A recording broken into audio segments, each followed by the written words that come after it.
یا اگر میداند که در جورب تنک محض میکشد، چون که در جورب تنک محض کشیدن هم درست نیست، نمازش درست نمیشود، اقتدا نکند. فاسألوا اهل الذکر ان کنتم لا تعلمون. خب فقه معاصر یک باب در باره مس بر بالای جورب. سوال: آیا مس بر بالای جورب جایز است یا نه؟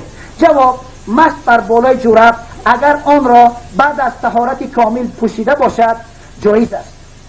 جوانان عزیز، ما با میگم که این مسئله ها را ما به خاطر تیار کردم از 4 مذهب که شما جوانان عزیز، اکثر جوانان در کجا کار میکنن؟ در بازارها کار میکنن، در هر جای کار میکنن، شرایط آب گرم ندارن، یا که آب گرم هم باشه در کوچه برآوردن نستی برای ما مشکل میشه.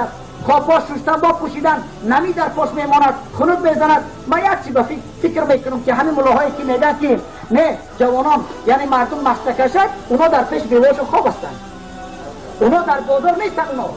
اونا را همون کسی که من میکنه برای کجا بازار برای 1-2 ساعت در بازار چوب بیسد، بعد میگه نه شما اومد طهارت نکنید، شما پیام کردن نماز بخونید.